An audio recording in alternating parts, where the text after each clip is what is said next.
Linguana and I have a bit of history, so it didn't all just start on that day. So the founder, one of the co-founders of Linguana was co-founded by Yuval Tal, who was the founder and for many years the CEO and then the president of Payoneer. So Yuval and I went back a long way. He was the first person that interviewed me at Payoneer. And Oded, the other co-founder who hadn't worked previously. At that stage, when I entered Payoneer, I think at the time it was about 300 people. This was the biggest company I'd ever worked at. Looking back at the Jonny that entered on day one compared to the Jonny that left after 9 years, if you could give us an insight into the biggest learning curves that you had, and also the feelings. People sometimes don't want to share the feeling. I think it's really important as part of the learning curve. Take us into that. I think it's important. Well, that's a big question. Welcome to Talk with the Scot. I've come into a very hot Tel Aviv today to meet with Jonny Steel, VP Marketing of Linguana. Jonny, nice to see you. It's great to be with you. Yeah. Welcome to our office. I'm glad you've got the air conditioning on. It is hot.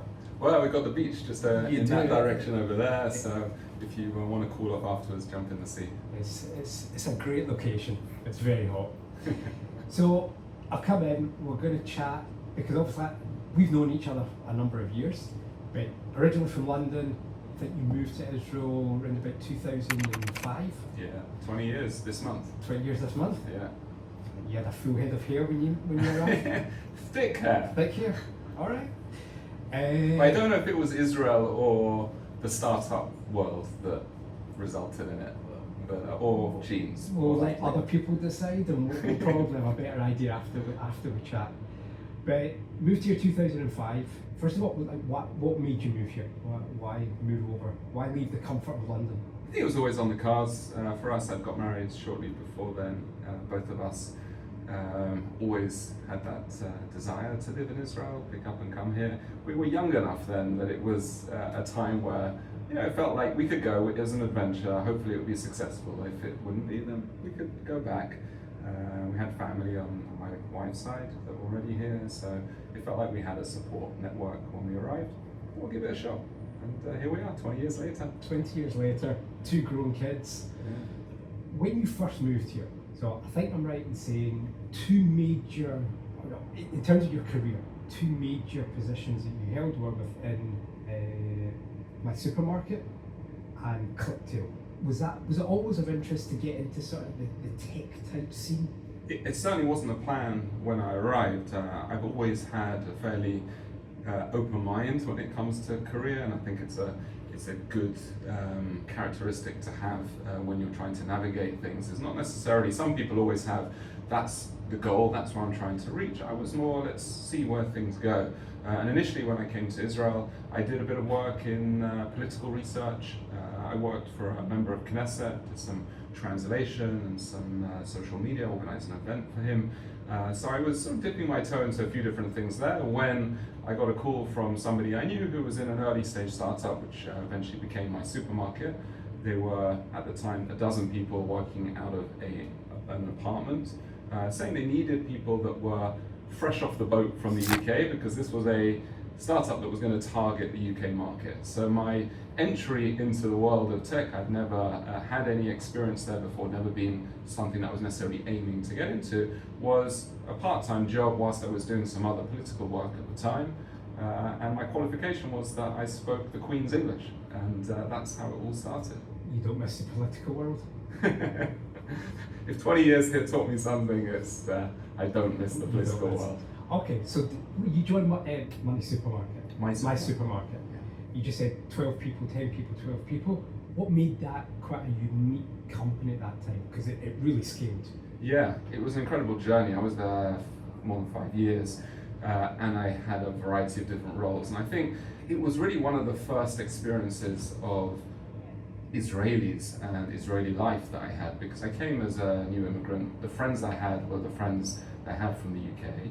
I went to Ulpan, made more friends with other Olim, and then this job suddenly got me into a circle, a group of people who were Israelis, who had, many of them had been, wasn't their first tech company, they'd come from a different one beforehand to set this up and hired some additional folks.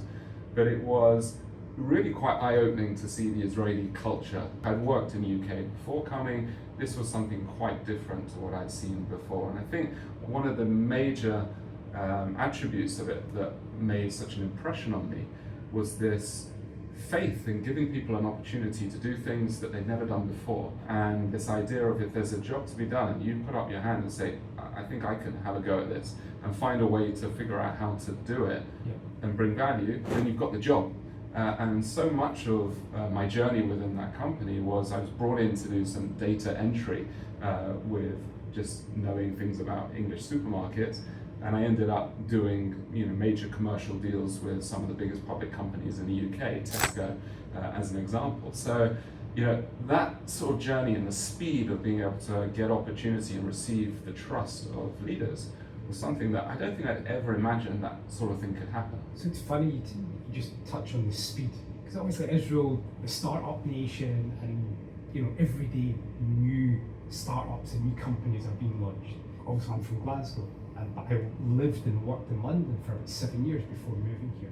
Do you think that change of pace in terms of the working environment, do you think that is quite an eye-opener for any new immigrant, especially coming from the UK? I think so. And look, I don't know how long the term startup nation hadn't, I don't think, been coined in 2005. I think it was probably several years later. Yes, there were startups and companies were starting to flourish, but from the startup nation in 2005 to 20 years later, completely different thing. But so I had no real sort of benchmark of what to compare it to, but maybe it was a bit of an eye-opener to see what the ecosystem being powered by people with military experience and come from the army, because of the way that everybody was committed and the work ethic and the commitment to deliver. And when I would go on a trip to the UK to do some deals and come back with these partnerships, to see kind of how quickly the company could pivot around a good opportunity was something that I'm not quite sure where that came from, but I liked it, and that I think was something that stuck me to this world. See, you like it. Do you think that's a major strength, the fact that people here in business are willing to test, fail, take the chance? Doesn't work, all right, so we'll shift the goalposts just a fraction and we'll try again. I think that's the number one secret of success of the Israeli ecosystem. I think that's why there are so many tech companies, that's why so many have grown and been successful, is because of that attitude and that flexibility. And I think that's not necessarily obvious, because I think sometimes Israelis can be a little bit rigid in their thinking, but when it comes to business and the tech, I think the startup nation is down to that ability to think big and think out of the box and pivot quickly. So you were there for 5 years, and then you moved over to a company called ClickTail. What happened? Why did you leave there? Was it just career progression, or you had enough, or what? Yeah, I think this falls into the category of I go with the flow. A lot of things in life, and try not to overthink these decisions. It felt in those 5 years I'd learned so much. I'd built really nice relationships. I started to finally have a community of people that I could tap into, give them value, receive value from them, get advice. And it was through another connection that I was introduced to Clicktale. I was interested in Clicktale as well because it was a more sort of cleaner B2B play. I thought, okay, B2B SaaS, that's something very different from the consumer. Although even with mysupermarket, there was a B2B element to it as well. It felt like this would be something that would give me new experience, see a different type of business, different types of customers, get used. It felt like SaaS, different plans, gold, silver, bronze plans. This was the way that the industry was going.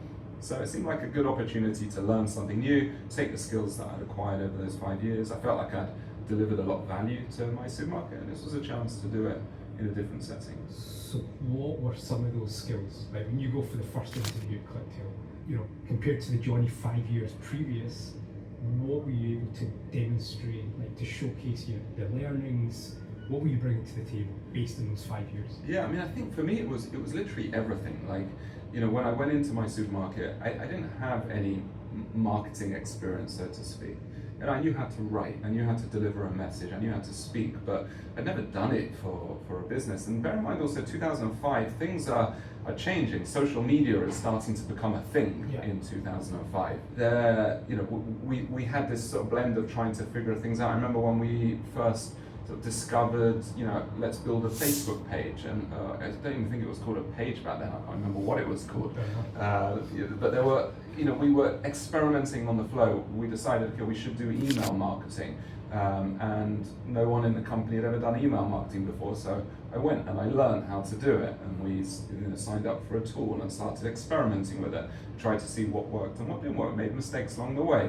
I went and did a course on email marketing. There wasn't that much online learning to be done in 2005, so off I went for a one-day course in London during one of my trips and learned some more skills.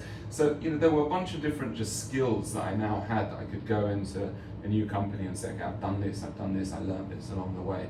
But I think it was also bigger than that and more strategic than that, which was I had this experience now of seeing an opportunity, and the opportunity was the beginning of comparison websites and grocery shopping as something that was new, and there was an opportunity there, and seeing, okay, how do you turn that into a business that brings value to consumers and brings shareholder value for the business? And so how do you bridge that it's good for customers and then therefore good for business? Because with mysupermarket, it would be easy to fall into the trap of thinking, how do we bring a huge amount of value to consumers with no idea of how to make money out of it? And being able to juggle those, I think, was then I could say, look, I'm new to this world of web analytics, I'm new to the world of B2B SaaS, but this is my attitude and approach to problem solving and identifying an opportunity and turning it into one that brings value.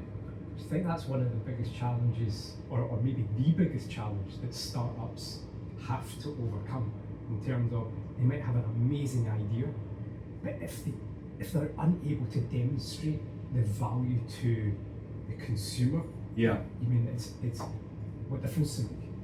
Exactly. I think that's crucial. I mean, so many businesses, especially when there's good tech behind it, and you've got founders who are technology people, they're so proud of the technology. They want to go and preach to the world, look how amazing this tech is. And sometimes that's where you need people in the organization to say, this is amazing tech, but we have to translate this into a language and a story that is going to resonate with the consumer or the business on an emotional level, where they're going to feel, I understand that this is of value to me. And sometimes there's a gap between how the technology people view the benefits or what's good about the technology, and how you turn that into something that delivers value and can create that story. And I think that's storytelling is such a big element in that. So it's funny, recently I released an episode with Liz Cohn, you know Liz. Sure. And she was saying very much the same, that she obviously has a deep insight into working with very, very early startups and founders. And she said, it's not, yes, you need to be able to tell that story and build that story, it's also having that sort of willingness to pivot and quickly. And she was saying that's a huge challenge for entrepreneurs or founders to get their head around, because they're coming to the table and saying, I've got this idea, I think it's an amazing idea, but they, because it's their baby, they find it very, very difficult to sort of get past it. Well, that's great, but this bit of it less so. Let's see what we can do. And she says that's one of the biggest challenges she has early on, dealing with companies and founders, entrepreneurs.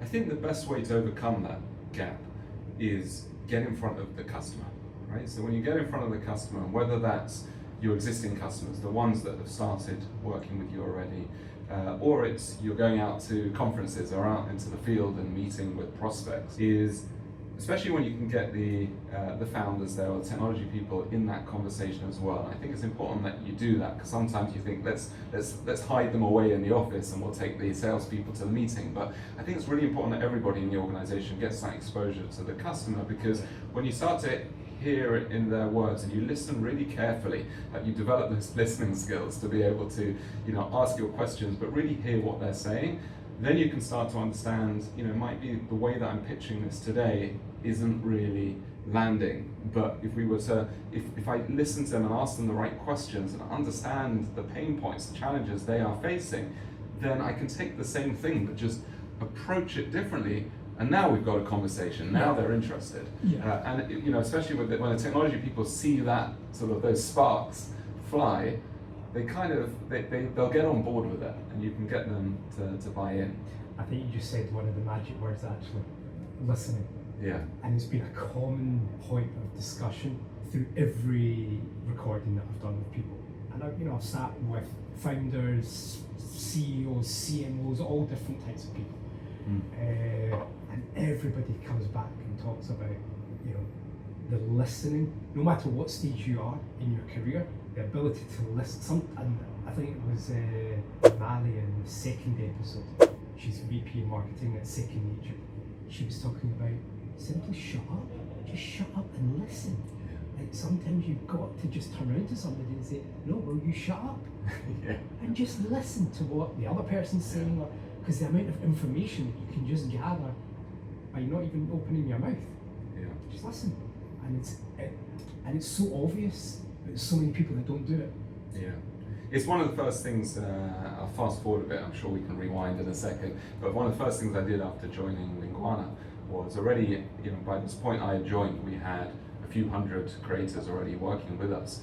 And you have this a lot with tech companies that are in hubs like Israel or other parts of the world. I worked previously in a Lithuanian company, a great tech hub, but in the common denominator is most of the time your customers are not in the same country as you, right? The customers are anywhere else in the world. You're in a little country. And so there is this tendency to that the team are not often speaking to the customers unless they have a particular role that is customer facing, like support or sales. And the first thing I did when I came in is I said, I need to speak to the customers, and I just need to ask them a whole bunch of questions and listen to the answers, because otherwise I could easily pick up the story that's being told by everybody here and just carry it on. Or alternatively, just say, okay, this story is working for us quite well so far, but let me really listen and try and understand if there's something else there that we can enrich the story with. And you have to listen. You have to. And I think what you're talking about there also comes back to one of the worst answers that I hear from people is in terms of, why is something done this way? And the answer is, oh, well, we've always done it this way. And it grates me. Because it's such a poor answer to give. Don't settle. And I include even people on my team.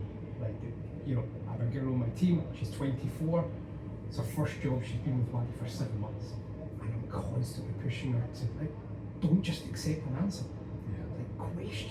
Question the answer. Because you're 24, I'm 50, we see things, we might be speaking every single day and being part of the same team and interacting with the same clients or customers, but you'll see things completely different from the way I see them.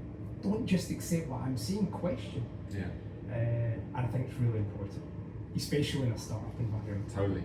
Back to ClickTail, because ClickTail, you that really, I can't remember if you were there for about 2 years? 3 years. 3 years. But then, I think it's fair to say that it's when you moved into your position at Payoneer where things really took off for you. I'm not saying you didn't add value beforehand, but obviously Payoneer for most people, certainly in Israel, but globally, it's went through an IPO. You were there for a good number of years. What attracted you to the company in the first place? Good question. It was a bigger opportunity and a bigger role, and at that stage when I entered Payoneer, I think at the time it was about 300 people. This was the biggest company I'd ever worked at, significantly bigger than the ones beforehand. It felt already that there was a maturity to the company, there was a product market fit. It was, the majority of the team were in Israel, but there was also a significant team in New York, and it felt like there was a lot of promise. And when I spoke to different leaders in the organization during the process of being hired, one thing that really struck me was that as much as I thought this was a really big company that was doing really well, everybody was talking in the language of, we're only at the beginning. This is just the beginning. No one was talking as if this is the final stretch. We'll sell the company ideally in the next 12 months, and job done.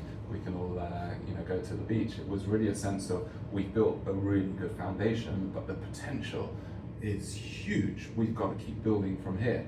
And that I think excited me of like, okay, this is going to be bigger, well, there's a bigger team, more resource, bigger opportunity, but I'm not joining it for like the final stretch just to get us to the finish line. This has the possibility to grow and to help me grow. And that's exactly what happened. You might not know the answer to this, but if you'd gone in there and you'd heard the message of, we're 300 people, we're turning over X amount, we want to consolidate with the aim of exiting in 2 years, would that have still been an attractive offer for you? Yeah, I think it would have been attractive in the sense that I was always this open-minded approach of I want to try something different. That would have been something different.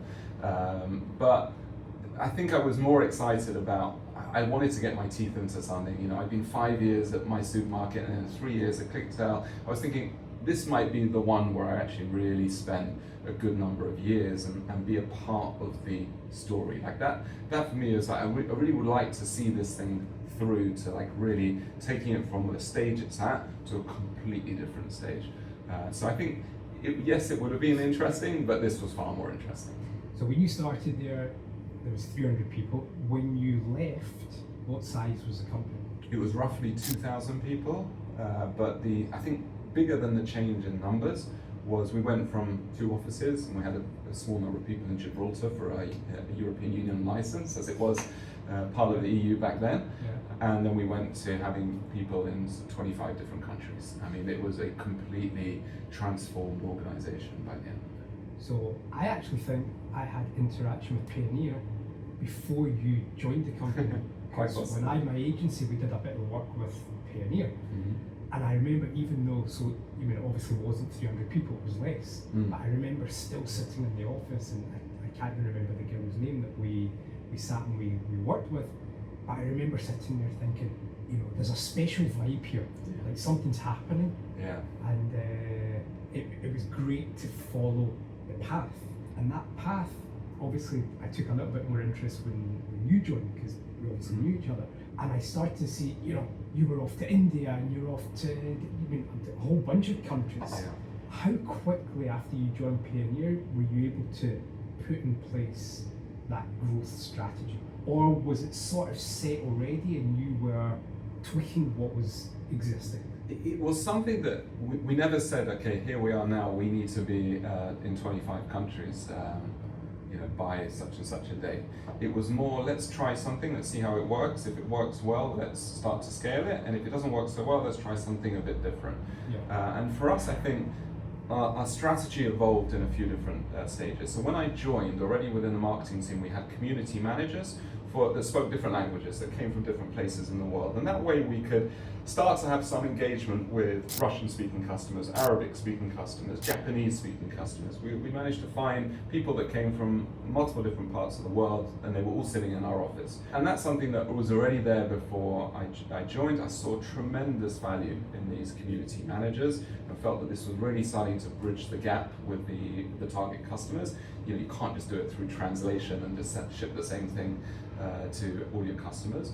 And then I carried on growing that and started to recruit more of these community managers that spoke more languages.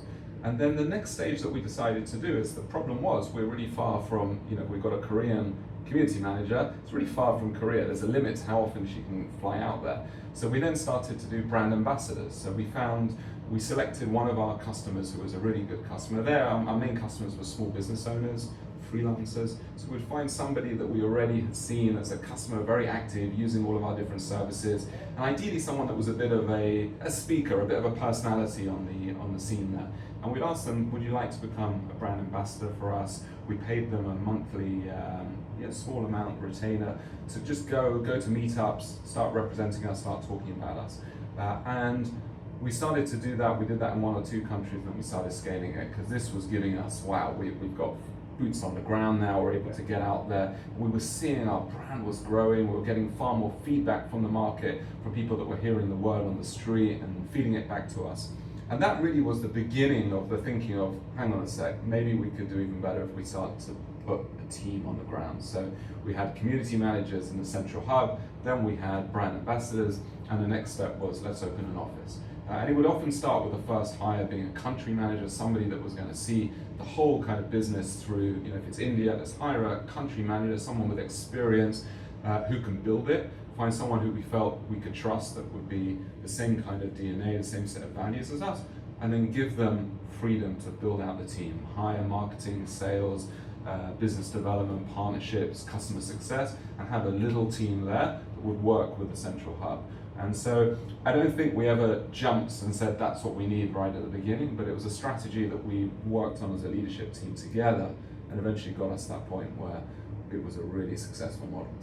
Based on what you're saying, I guess every time you entered into a new market or a new country, to some extent it was rinse and repeat, because you saw in country number one, it worked, let's just use the same model. Exactly, and we start to work out, okay, what does a local office look like? And then something that's really important in a big organization is roles and responsibilities. What are they responsible for? What do they have independence to decide upon? And what is controlled and centralized? What are services that the central entity can offer to everybody else so that you don't have to hire every single function, but they can just pull from central resource? And what is things that are going to work much better if it's decentralized and they've got control over it? So there was a lot of learning along the way. There were things that we did that we then realized, okay, we've released too much, or we've not released enough. Often that's how it goes, is that the central team are holding on to everything and they're nervous about trusting these people far away on the world, that they're not going to do the things the way we want. And you have to start to educate and get sort of change management in the organization of, you have to let go. You can't have everything of a bunch of people sitting on the same floor in one office in the Middle East trying to do everything for everybody. So there's a lot of trial and error, and also you might find the model that is working really well in China isn't necessarily exactly the same model that you're going to want to apply in Argentina. And so it's a playbook, but you then still have to tweak it. Yeah. So let's talk a little bit about your leadership and your management skills, because you've gone into Payoneer, and within a reasonable period of time you're talking about scaling and recruiting. So as your team and respective layers of workers grows, your position obviously needs to adapt accordingly. So when you think back to the first few months in Payoneer compared to year 2 or year 3, what have you learned? How have you adapted?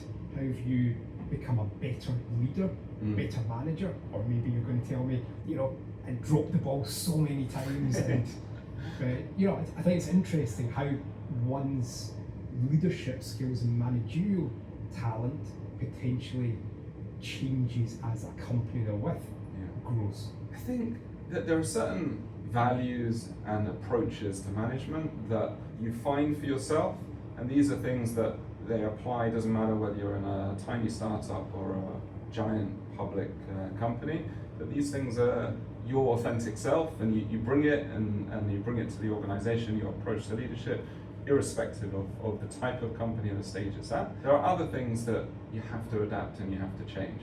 And I think, I often look at my 9 years at Payoneer and think, I headed marketing for 9 years. I had the same job, for 9 years, and that's what it looks like on LinkedIn, for example. But in reality, just because one day comes after the day before, and not much changes between Wednesday and Thursday, but in reality, during those 9 years, it was like, say, 3 different companies of the different stages that we went through. And with that came new challenges, new situations that needed to be addressed. And it was about, that consistency of my values and who I am and how I approach things, of remaining perhaps consistent all the way through, but the adaptation of it to the new reality of from having a team of 10 people all in one room in Petah Tikva, to having a team of dozens of people spread all over the world from completely different cultures. The way you manage has to change. And so I was learning it as I went along. I was surrounded by good people that were there to advise. There were times where I would get support, mentorship from other members of the leadership in Payoneer. There were also times where the organization helped me from the outside and said, let's take a consultant that can work with you, can help you develop those skills. I think it was so important to be open-minded, to realize that this job is changing every day, and I can keep my values the same, but I need to change the approach and the way that we do things. So you just talked about your personal values and being authentic. Yeah.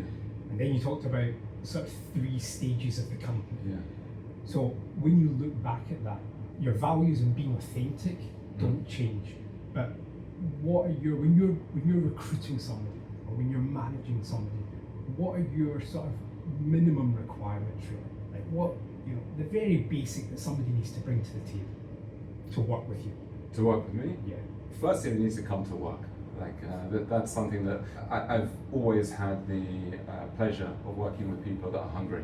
They're not here to treat it as something they just need to do to get out of here as quickly as possible. But people that care for what we're doing, really care for our customers, and they are not going to be compromising and saying, okay, nobody's going to notice this, we can do it like that. To say, no, we're going to do the best possible job for the customer that we possibly can. So I think that's the first thing, is like that attitude to, we're here to work and we're here to really bring meaningful value. And that doesn't mean I'm talking about working all around the clock on weekends. Yeah, yes, there's going to be a crisis here or there, or a moment where there's a really tight deadline where we do have to step up and we do have to put in the hours, and the expectation is not there. I don't think that's a reasonable place to be at. I think it's healthy for anybody to do that non-stop, but to have those people that can identify when, this is one of those times, and there's no questions asked, they're all in, they're going to make it happen. So I think that's one of the first things. I think the second thing is that I like people that challenge me, and sometimes with the years I've realized sometimes that it's on the manager to create that atmosphere where the team members, and especially as you get older and more experienced, is that the last thing you want is to have team members that feel that their job is to make me happy. Because then they're trying to say yes to me to everything, or if I say, okay, this is something that I want us to work on, and say, okay, I'll take it away and do it. It's like, I actually would rather they come to me and say, I don't think that's going to achieve our goal. I think I would approach it differently, or we're doing something with what you've asked for, what you've set as the goals. We think it should be a little bit different. So I'm looking for team members that have got that ability to and confidence to come forward. And again, I take most of the responsibility on myself. I think them having the confidence comes from the leader giving them the confidence and the ability to know that it's good to challenge, it's good to speak up, it's good to have a contrary opinion. And I think the third thing would be like that ability to experiment, the ability to say, I want to try something, I'm trying, or better still, don't even ask permission, say, I'm testing this out, and not to be afraid of failure, and to come forward and say, yeah, we tested it and it didn't work, and this is what we learned from it. And that, if you've got that ability, then you build a team of people like that. You're always going to feel that the team is working to do the best they possibly can, and you're all learning from each other. Yeah. So first of all, I totally agree with those 3 things. At what point when you're in Payoneer and you think, wow, something special really is happening here? I'm going to go back to sort of that feeling of imposter syndrome to some extent. Yeah. And I know lots of people talk about it, and some people, it's never had that issue. But you can see that this has gone from a company, 300 people, maybe in 1 country, 2 countries, and it's now really taking off. And you probably go to bed at night some nights and thinking, I'm in charge of all the marketing for this company. What's going on? Yeah. Look, I think it helps when you're winning, right? So when everybody's happier when they're winning. Yeah. So when your business is being successful, meaning every quarter you're growing and you're hitting the targets, the revenue is great, your retention is strong, your customer acquisition is on fire. It gives you a good feeling, and you can get quite addicted to that. And when things are going really well, it's great. But I think it's also good that when you're at a point where there's a problem, either things sales are slowing, or there's a competitor that is causing you a real hassle, or you've entered into a situation which is a pretty big crisis. And at Payoneer, that was something we had. We had, like, sometimes we were working in a really high risk, global cross-border payments, a very tricky space to play in. That's why what we were doing was quite unique, and big banks and PayPals of the world weren't doing a lot of what we were doing because it was really difficult to do. But then sometimes that would get us, stuck into a crisis, and the crisis would be pretty serious. You'd be up all night losing sleep over it, trying to think, how do we handle this? How do we manage this right? I think that's the real test. Is like when it's easy to be happy and to feel content and feel I'm part of something when you're winning. But when you're in those tough days and tough weeks and tough quarters, if you still feel like that, you've got that fire burning in your heart that, like, I'm part of this and we're going to get through this, and we're all in this together, and we are 100% going to find ourselves a way out of this, then I think you're in a great place. Like, as soon, when things are not going well and you feel like, okay, I better get onto LinkedIn and update my profile, then that if you do come out of that, then I think you've got to ask yourself, like, why wasn't I feeling all in even in those difficult times? So during those difficult times, though, like, 'cause I've spoken to people where, during any difficult period, they're like, oh, it's, the pressure, the stress, it's giving me a hard time, and they lose focus. Yeah. Personally speaking, and it's funny, I was just talking to my wife about this last night. Personally speaking, the more under pressure I feel, the more zoned in I am. Yeah. And the more like I can see what I need to do. Yeah. Let's do it, because there's no alternative. Yeah. The alternative is literally just to sink. So coming back to you, are you the type of person where you'll lead from the front? We're battling here to step from this point to this point. This is what we need to do. I would say I'm definitely that person, but what makes it so much easier, and it feeds into my ability to be able to do it, is when you feel that you're actually part of a team where you're not the only one that has that approach. And that was, I think, something that was so special about Payoneer, is we had a group of leaders that everybody was with that attitude. So when there was a crisis, we formed together, we battled this together, we brainstormed with each other, we helped each other out, and everybody had a deep-rooted belief, we're going to come through this, and we're going to not only come through this, we're going to come through this stronger. And I think that sort of feeling is contagious within an organization. It's contagious to the good and to the bad, right? If you've got a team where people just are in total panic and throwing up their hands and don't have that passion and that belief that we can get through it, then it brings other people down. And when you've got everybody that does have it, then it brings everybody up. And especially if you can get your leadership working like that, it brings the whole organization up with them. That's one thing I was going to touch on. You think, especially in a startup culture, if you don't have that, it's a hard job to take the company to certainly to the scale of Payoneer. Yeah. Like, you really do. That culture just needs to breed amongst not just the executive team, right down to everyone and anyone. That's so true, and that's where I think one of the key secrets of good leadership is building other leaders, right? So to have, and especially as the organization gets bigger, where you've got multiple levels of leaders, you have so many, you can have at some point hundreds of people that are managers within managing people, but really every one of your team members can lead in their approach to how they do things. Is that you cannot have one leader that has that attitude, and if they don't invest in building the rest of their leadership, bringing talented people in that have that attitude, and then growing that from the grassroots, then I think your startup is going to be, as soon as, and it will happen when you do hit a crisis or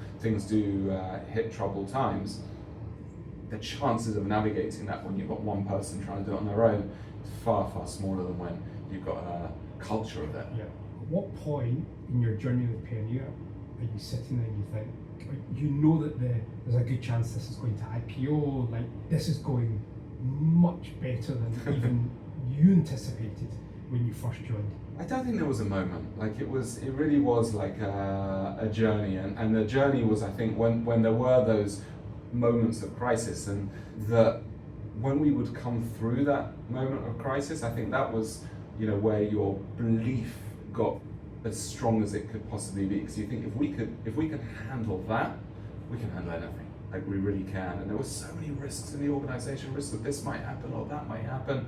And you go and you know, your worst nightmare happens and you come through it, you just feel like, okay, we can do this. And so, you know, the company, with all the bumps along the way, the company was always on the up. And you know, we were bringing new people in along the way that were bringing different perspectives, different skill set. We were always trying to reset the organization and say, not do we have the organization we needed 2 years ago, or it was more, do we have the right organization that will take us 5 years forward, and keep sort of building that. And so I always felt that we were part of that, and I felt that I was developing myself with that, you know, that the sky's the limit. Okay, so at what point, and that, because I've spoken to a couple of people that have gone through IPOs, but every journey is different. Yeah.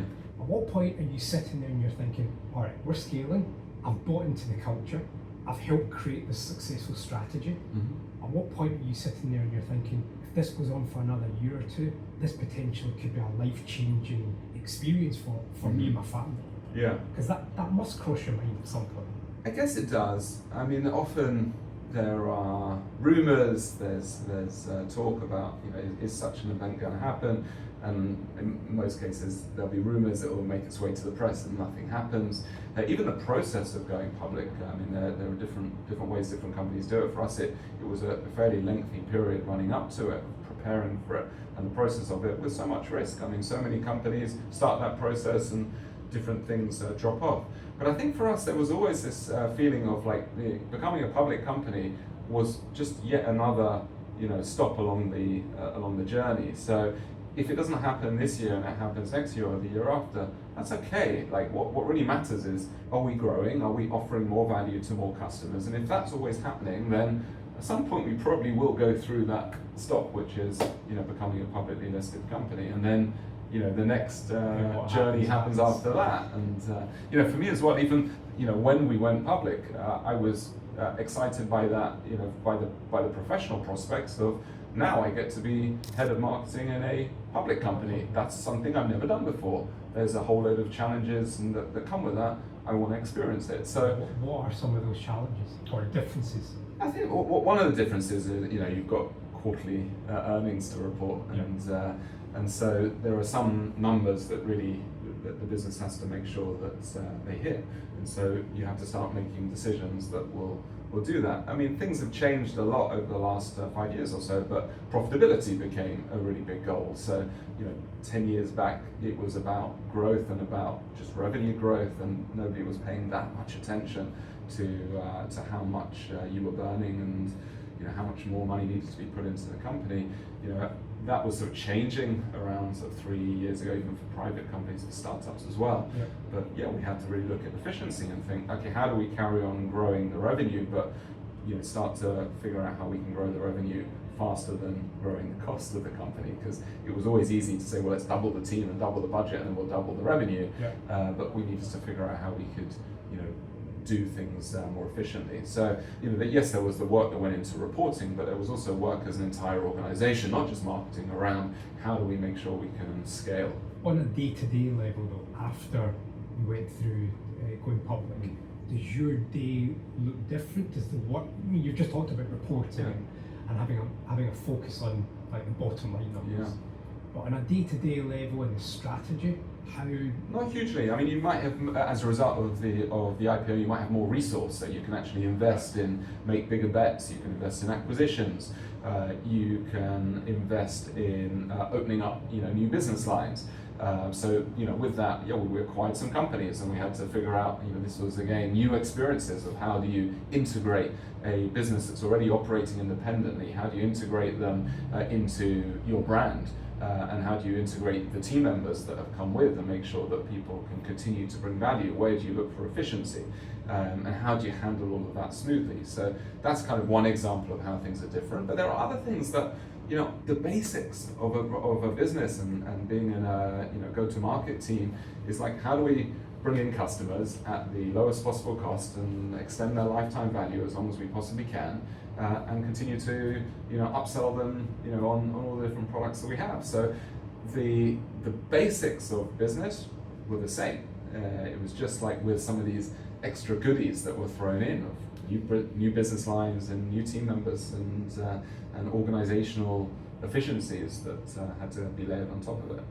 So before we move on, just looking at your entire period, like 9 years at Payoneer, looking back at the Jonny that entered on day one compared to the Jonny that left after 9 years, would you, like, if you could give us an insight into the biggest learning curves that you had, and also the feelings. Like, people sometimes don't want to share the feeling, but I think it's really important as part of the learning curve. Take us into that, because I think it's important. Well, that's a big question. Yeah, it's a big question. I think, and we've already touched on the hair, and the hairstyle had changed quite significantly over those 9 years. But aside for the hair, I think it's that understanding, that recognition. I took a break after I left. I'm going to touch on that. I took a break, which gave me a chance to breathe and to reflect on it. And I think sometimes, because from day to day you're learning things, but you don't always stop and realize quite how much you've learned and quite how much you've experienced. You know, when I do sort of look back on it, I think that there's so little I knew about so many different things at the beginning of that journey, that, you know, whether that's building a larger organization, building a global organization, managing people that are on the other side of the world, that have a different language and culture to you. One thing that I definitely made mistakes on in the past was that sometimes when you've got responsibility, you really try and hold on to it, and you're resistant to change. You're resistant to say, hold on a sec, let's have a look at this organization and figure out what sits where, like roles and responsibilities as you become a bigger global organization. Defining those properly are fundamental. And I was sometimes, started out a bit more of like, we understand each other, right? We can work this out. Whereas, realizing that process was something that was much more important in that kind of organization, so definitions and process, but making sure that that was there in order to enable creativity and enable ability to execute, rather than to constrain it. And so many mistakes were made along the way in that respect, and it was a question of how quickly can you identify those mistakes and correct them. And I think that's something I'm proud of, is that I'm proud that we tried things and made mistakes, and I'm proud that we learned how to correct them quite quickly. Okay. As you know, my family and I, we moved back to Glasgow for a couple of years, and at one point during those couple of years, I came back here for a family event, and you happened to be at the family event, and for whatever reason, it turned out you gave me a lift back home. Yes.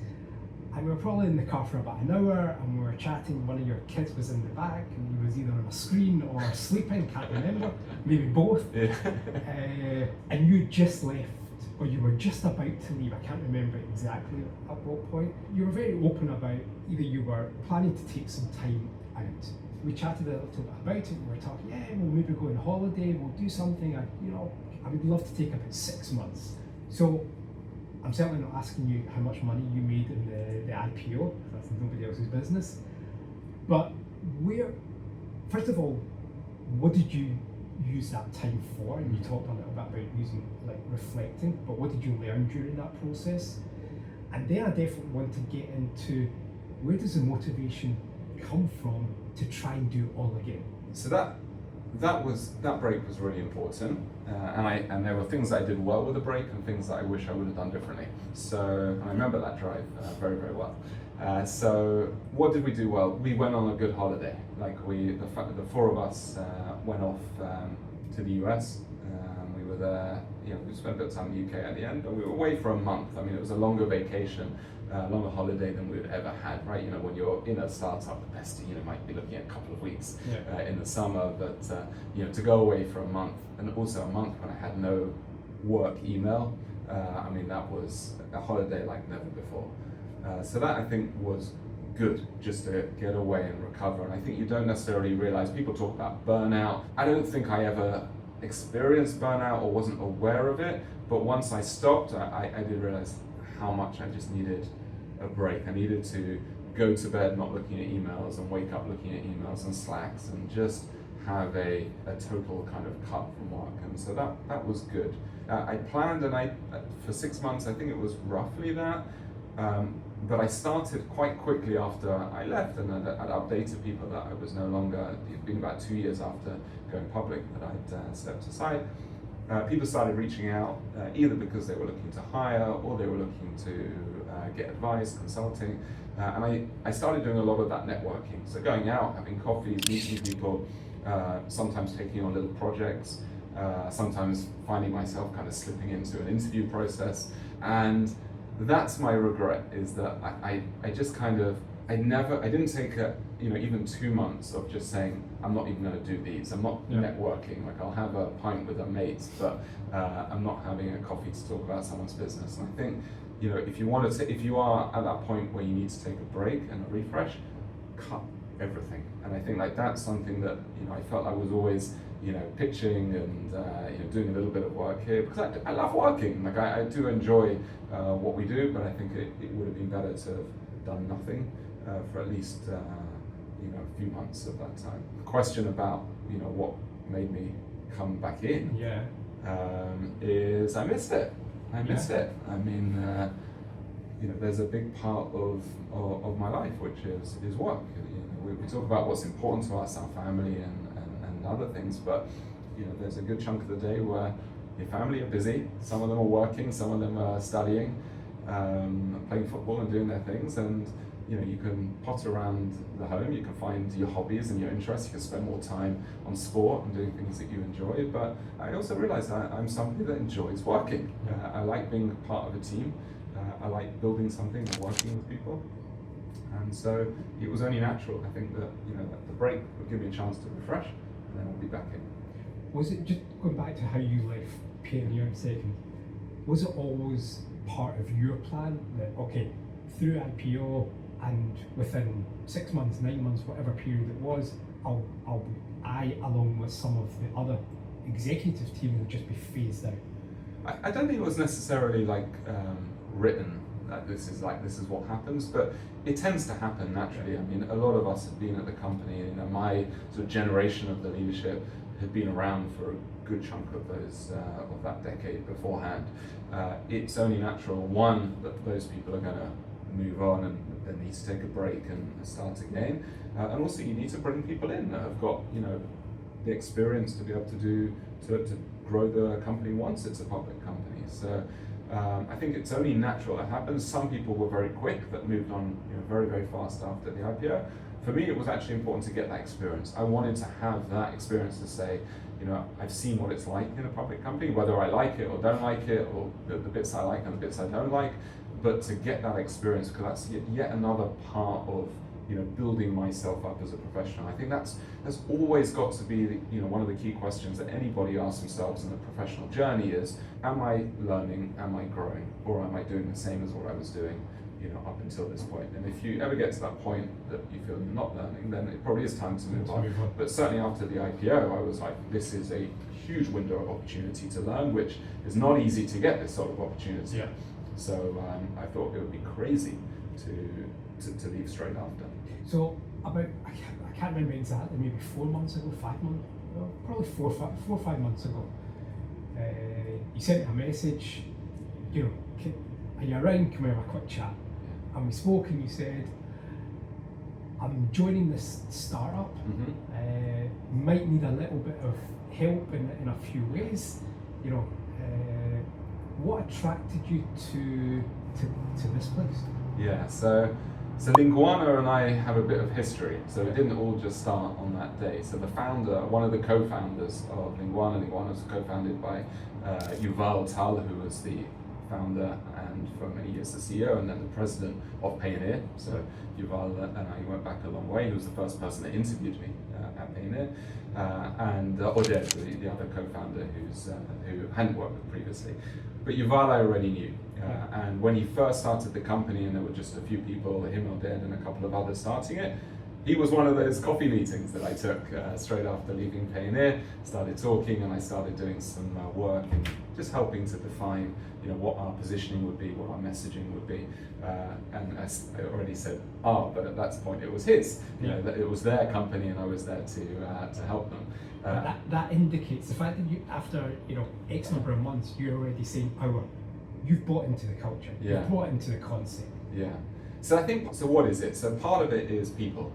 You know, when in your professional journey, you build up a little team of people around you, people that you go to, that you ask questions to, that come to you with questions. And that community is so important for me. And I feel that that's a community that I've developed over these 20 years. These are people from every single company I've worked at, that there's those people that stay as your friends for life, really. Yeah. The people that you tap into, some of the real friends that you just socialize with, mix with, and enjoy time together, and others it's more of a professional community. And so Yuval is definitely one of those people. So when someone like that calls, you're there. So I think that was a big element of it, of like, okay, I've seen Yuval in action before, I've seen what he's capable of doing, and even it wasn't just Payoneer, he's done other things as well, and somebody who I enjoy being with. This is something that is definitely worth a look. There were other Payoneer people that he was bringing around, and I think there's real, it's a balancing act in leadership of like, when you're building a team, is to build a team with people that you already know and you work with and you trust, bring them in, but also bringing in new people as well with different experience, different perspective. And I saw that here of like this really good blend. I came in and out the office as a consultant a few times and started to feel the vibe. And it was like, that moment where you see, okay, I remember this stage. This can be a lot of fun, and and having been in this really big corporate organization by the end, this is something that I think I could do again. Is it also the area that the company is trying to build in? Exactly. Because obviously, video, it has been for a number of years, but especially certainly over the last year or so. Yeah. Huge explosion of podcasts, huge explosion of just video creation. So is that also part of it? 100%. I think what often happens in one's career is you get put in a box, and I think of it in the world of recruiters. Recruiters like to put people in a box with a few labels on the outside of the box. So the labels that get put on you would be, okay, he's a marketing leader, and the other label that gets put on my box is he's a fintech guy, because I'd had experience in fintech before. I had experience in, it comes to 13, 14 years of fintech experience. You are on their radar of like, when there's another fintech or that's looking to hire a marketing leader, this guy is on the shortlist for it. And I think it's good to have that experience, and you can leverage it. Like, I know a hell of a lot about marketing in the fintech world. I can bring value to fintechs. But you also have to ask yourself, maybe I want to do something different. Maybe I want to see a different industry and don't want to just be fintech for the rest of my working life. And this world that Linguana is in, of the creator economy, I mean, this is almost the furthest away from a fintech that you can get to, with the banks and the regulators and, going to this crazy world of young people and YouTubers and TikTok and trends and, massive growth with limited resources to kick off. I mean, this is something that is completely different, and that to me was yet again a magnet, because I felt, I want to go into this industry as as a beginner, and to understand, yes, I come with experience, I come with skills, I have a way of thinking and approaching problems, but I love the challenge of trying to learn a new industry and a new opportunity. So it's funny, because obviously your two boys, I think they're both teenagers. Yeah. And given that you're older than that, how much are you tapping into them to learn this culture? Yeah. Because it is, I wouldn't say it's alien to people like me and you, but I constantly ask my three kids about TikTok and video creations, and especially my daughter, who's only nearly 13, her and her friends are like creating these videos. I'm certainly not saying they're going viral, but the principle is the same. Yeah. Like, it's sort of an area that to some extent is quite alien to people like me and you. Yeah. So are you speaking to them? Are you asking and learning from them? Totally.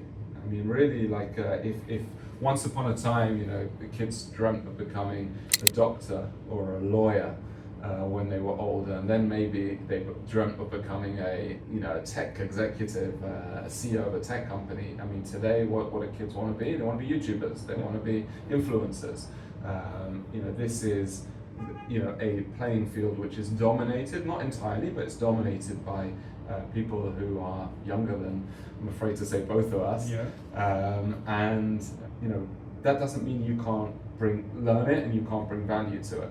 And your experiences, in the world of business can't bring value to them, but you need to, do a hell of a lot of listening. So yes, there's my kids who are a good starting point, but I also look at this team. I mean, we have a team of 28 people at Linguana, and a lot of them are people in their 20s. I spend a lot of time with our team members. It doesn't matter what their role is, doesn't really matter whether they're in R&D or they're uploading content to the different channels that we're managing for the creators, but listening to them, learning from them, and really making sure that I'm getting as much as I possibly can of understanding what makes this industry tick. And not only that, but to really try and understand where it's heading, because this space is moving incredibly quickly. Yep. Even just as an example, I mean, in the few months that I've been here at Linguana, VO3 has come out, and we start to see on social media every day the examples of what people are able to create with these various AI tools. And it is mind-boggling. I mean, truly, when we're looking at things and starting to think, it is not a million miles off that you'll be able to, make production-level movies sitting behind a screen without ever setting out onto a set. And so, with an industry that is moving that quickly, where creators are starting to integrate not just one but multiple AI tools into their workflows, is to then always be on the edge of trying to figure out, okay, what are they using right now? What are they trying to deliver on? What's not working for them? And where might the opportunity arise? So what we're doing today of saying to them, you've got amazing content, you could reach far greater audiences around the world if you were able to really localize that and put it in an almost like native experience for those different viewers around the world. And that's what we do. We build local channels for them. We take their channel, zero cost, zero effort for them, and build it out in Spanish, Portuguese, Russian, Italian, etc. Generate revenue, views and revenue, and then share that revenue back with them. That's a pain point right now because it's so much work to do that yourself. Yeah. So we've come along and said you don't have to do anything and you make money from it and get new audiences. That's great. But it's so important to keep asking ourselves what else is difficult for them, what else is the opportunity, because it could be that tech is going to speed up and what we're doing right now might not be so relevant in, forget about 5 years time, it might not be relevant in 18 months time, or 6 months time. Yeah. So that's where constantly talking to the consumers of social media, becoming one yourself, talking to creators, meeting creators is so important, because otherwise in this world, I don't think I've ever experienced an industry that is as changing as quickly as the creator economy is. But you are learning, and if anybody saw over the last couple of weeks your AI generated videos on LinkedIn, you're trying to get to grips with it. Yeah, and I know I'm rubbish at it. Like that's that I hope that came across in the post I put in LinkedIn. The story was there was a conference we were due to go to. Unfortunately, circumstances resulted in we weren't able to make it there, and I was sitting at home feeling miserable about not having been able to make it there. And so I thought, what, let me make myself be there using AI. Asked for some tips and spent one afternoon playing around with it and created my own AI generated of me rocking up at the conference. We had a fantastic sponsorship at this conference in the AI version. Yeah. In real life it was a far more modest 3x3. I was on giving a keynote in front of a packed auditorium. Wasn't quite exactly what was really going to happen, but I think doing it yourself, like it is, and experiencing it from the experience of creators is critical. And even though I know I'm not good, I know I'll never be good as a creator, it just gives you a little bit more of an experience of what it's like. And that, I think, anyone who's using AIs for any type of content creation will tell you today, is that, you see these amazing examples on Instagram or TikTok, but they're not so simple to do. If anyone's, I don't know if you played around with VO3, I have, it's not easy to do it. And so you start to realize, okay, how do you, maybe there's the tops of the tops, I actually have a whole team of people that can do it, but how do you provide, tools and access to really democratize the opportunity for every creator? I think that's relevant for, sort of the learning is relevant for everything and anything, even on a personal level. So, this podcast, I was talking to people for a good 9-10 months before I went to the shop to buy the microphones and everything, because I kept playing scenarios over in my head. What happens if, the light's not good, or people don't watch it, or the feedback is just, it's crap and it's not worthwhile. And I got to the point where I thought, well, if I don't try, then A, I'm not going to learn, and B, when I'm way too old to try it, then I'll have regrets. And I think for anybody watching this, or anybody that you have a conversation with, I think the point is, step outside your comfort zone. The worst thing that will happen is, it won't work, but you'll learn. Definitely. There's never been any professional experience that I've had where I haven't walked away from it thinking, I learned something from it. Not every experience that one has, not every role in every company is one where it's a home run, where you're happy and delighted and enjoyed every minute of it. But as long as you always feel that there's something I took from it, then I think you're always growing. And as long as you always got that willingness to step out of your comfort zone and try something different. I mean, for me, I'd spent so many years of managing sizable marketing teams. And then I came into Linguana as the first and currently still the only marketing team member. And yeah, did I have fear of like, shit, I've had so many people helping me and doing the stuff that I could talk about, the goals and the strategy and what we're trying to achieve and give feedback on it. But when was the last time I actually got my hands dirty doing this stuff? And yeah, was I afraid? And was I afraid that I'd fallen behind? Of course. Did that stop me from doing it? Absolutely not. And the way I've then thought, okay, I've identified this valid fear.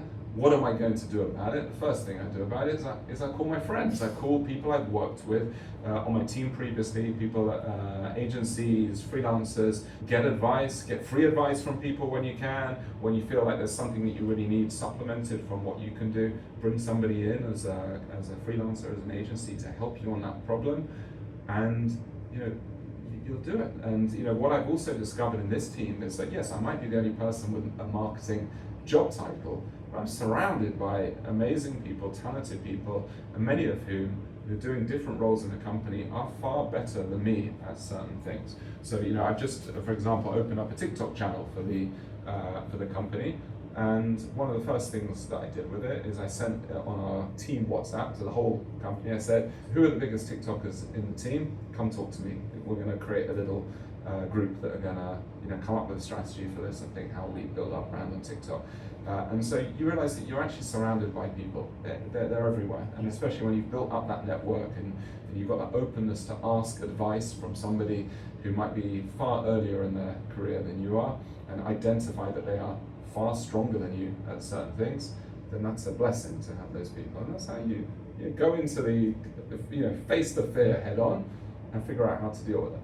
And I also think there's a realization that so much content is being created that even if something that you create is not that great, even within 5 minutes, everyone's forgotten about it anyway. Totally. Even when I did my stupid little AI thing, like put it on LinkedIn, like you can say to yourself, Jonny, you've got far more to lose by doing this, of just like looking like an idiot, than just not doing it. But as you say, the worst that can happen, I hope people had a chuckle and got me involved in the conversation about using AI tools to create video. But had it flopped and it looked just a bit silly, and then some people walk away with that, fine, they'll move on. I think when we were younger, the saying was fish and chip wrapping paper. 100%. Yeah. I want to finish, because I know you're busy, I want to finish on one thing that I ask everybody. Failure is a bruise, not a tattoo. Mm-hmm. Talk us through, because you've obviously had amazing experiences over the last 20-ish years. Mm-hmm. Talk us through or share a moment where you really did take a hit and you failed, but instead of sinking, you learned, bounced back and really came out of it in a much stronger position. That's a good question. I think, we spoke about the ups and downs in any journey, and at Payoneer, we were fortunate enough to be generally riding in a positive direction, but there were bumps along the way. And there was one particular crisis that sticks in my memory. And it was one where one of the major providers that we were working with, a company called Wirecard, they were a darling of the German stock exchange, the biggest tech company there. It was embroiled in a huge fraud and the company collapsed. And they were one of our providers. And so we had a lot of customers who were using one of our products that, as a result of this company going through the situation it was going through, it was nothing to do with us, but it impacted us. They had significant sums of money that were being held on these MasterCards, that if they went to the ATM, the message came out saying the money's been blocked. And if that happens to one or two customers, then you can send them an email and apologize and say, well, we're sorting it out. When it happens to significant amounts of your customers, then you realize you've got a major situation on your hands. And I think like having the crisis and entering that crisis, the crisis lasted around sort of 5-6 days. And we came out of it, and the money was all there. We had made the decision as a leadership that we were going to put out a message where we said anything is lost, we're going to cover it, and that completely changed the conversation.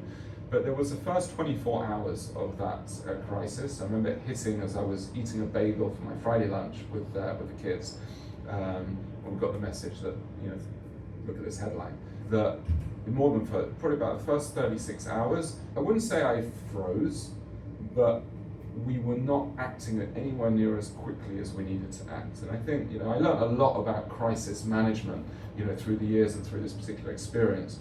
But one of the key lessons, I think I heard it from one of the podcasts, I can't remember, Professor Galloway's podcast, he talks a lot about this, of like in crisis management, is first of all, just communicate. Like just start putting out an explanation, a narrative, and say what you're doing. And I think that one of his first lessons, and one of his second lessons is put your leadership at the front, like get your CEO or your COO as the spokesperson giving the information. And the third lesson that he gives on it is really try and compensate, really like go to an extreme in trying to rebuild the trust.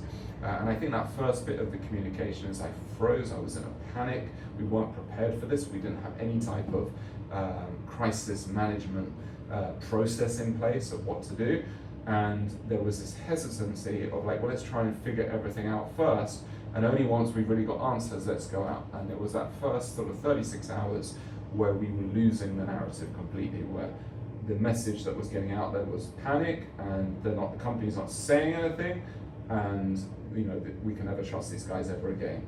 And then once we got things in order and like worked it out, and then we started, really communicate. We're putting out video communications twice a day from 2 different leaders within the organization, from the CEO and the COO.